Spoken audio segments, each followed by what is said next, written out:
لە بەژمارەی ئەم جارەدا باس لە داهاتی نەوتی هەرێم بۆ خەزێنەی حکوومەتی فیدراڵەکەین بزانین داهاتەکەی چەنەیە و چۆنە.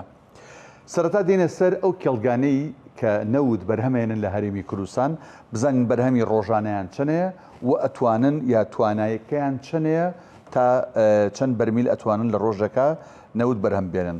خوڕمەڵا گەر بە نمونە وەرگرین ڕۆژانە 800,000 بەرمیل نەوت بەرهەمێنێت لە ئێستادا توانای کێڵگەکە 100,000 بەرمیلە. تاوکێ 16,000 بەرهەمێنێ ئەتوانێ 80,000 بەرهەم بێنێت. شێخان 44,000 بەرهەم ئەهێنێ ئەتوانێ 49,000 بەرهەم بێنێت.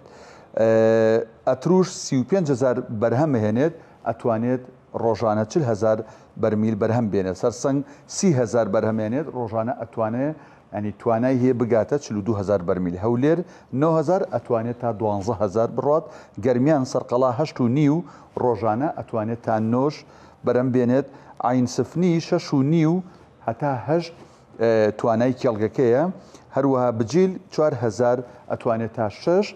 هەروەها کۆی گشتی هەمویان ئەکاتە 285,000 لە ئێستادا ئەشتوانن کۆی ینی وەکو بڵێ تواناکانیان بخەنەگەر چێتە نزیکی 346,000 بەرمیل لە کاتێکدا لە بودجەی عراقدا دەڵێت دەبێت لە 400,000 بەرمیل نەوت ڕۆژانە کەمتر نەبێت کە هەنارداکرێت. بەڵام ئێستا کێڵگەکانی هەرێمی کوردستان ئەتوانن 285,000 بەرمیل نەوت ڕۆژانە بەرهەم بهێنن. باش بابزانین دابشکاری نەوتی هەرێم سۆمۆ بەکارهێنانی ناوخۆ کۆمپانیەکان چۆنە. کۆی گشتی بەرهەمی ڕۆژانە وتمان لە گرافیکی پێشوو 285,000 بەرمیلە.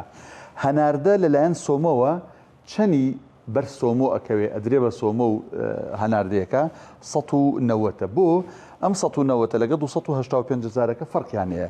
50,000 لەم 285 بۆ حکوومەتی هەرێمە کە بۆ پێداویستی ناوخۆ بەکارێنێ ئەمێنێتەوە 235. دوو کۆمپانیاش کە ئامادە نەبوون بچنێ و ئەم ڕێکەوتنەوە نەوتەکانی خۆیان لە نێوخۆ دەفرۆشن بۆیە ڕۆژانە 190,000 بەرمیل ڕادستی سۆمۆوە کرێت. پشکی کۆمپانیاکان 40 بۆ 45,000 بەرمیلە لە ڕۆژێکدا. بەکارهێنانی ناوخۆ 50,000 بەرمیلە لە ڕۆژێکدا بۆ حکوومەتی هەرێمی کوردستان بەپێی ڕێکەوتنەکە. باش داهاتی نەوتی هەرێم بۆ خەزێنەی حکوومەتی فیدراڵی حکوومەتی عراقی ڕۆژانە وتمان 190,000 بەرمیلە. مانگانە ئەمە گەر زەربی 30 ڕۆژی بکەین ئەکاتە 5,700,000 بەرمیل لە مانگەکەدا. داهاتەکەی چەنەیە؟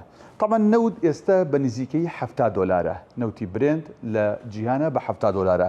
سۆمۆ 2 بۆ 3 دۆلار کەمتر لە نرخی برێندەی فرۆشە بۆ نەگەر بە 68 یان 67 دۆلار بیفرۆشێ ئەم 5,700,000 بەرمیل نەوتە لە مانگێکدا داهاتەکەی کاتە چەند ئەکاتە 387,600,000 دۆلار لە مانگێکدا. با بزانین ئەگەر ئەمە بکەینەوە بە دینار و داهاتەکە چەندەیە و حکوومەتی هەرێم چۆن بەشدارە.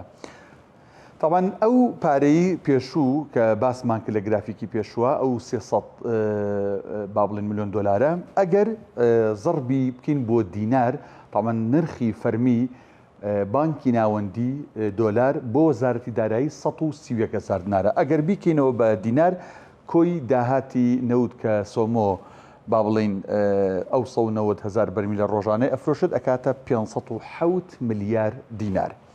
داهاتی نانەوتی ناوخۆ حکوومەتی هەرێم 120 ملیار ئەدات 507 و 120 کۆی گشتەکەی کاتە 627 ملیار دینار. ئەی ئێمە بۆ موچە مانگانە چەندمان پێویستە یان حکوومەتی فیدراڵ چەند ئەنێرێت بێگومان تریلیۆنێک یان زیاتر لە تریلیۆنێک ینی بەپێی مان کەوتۆ بەهۆی خانەنشینی و ئەم بابەتانەوە ئەوەندە حکوومەتی فیدراڵی دەینێرێت یاندی ئەگەر 627ەکەی لێ دەرکەین ئەو ماوەی کە ئەمێنێتەوە حکوومەتی فیدراڵ دەبێت بیخاتە سەری و بینێرێ بۆ هەرێم تەنها بۆ موچەی موچەخۆرانی یەک مانگ لە هەرێمی کوردستان. ئەمەی باسمان کرد داهاتی نەوتی هەرێم بوو بۆ خەزێنەی حکوومەتی فیدراڵ.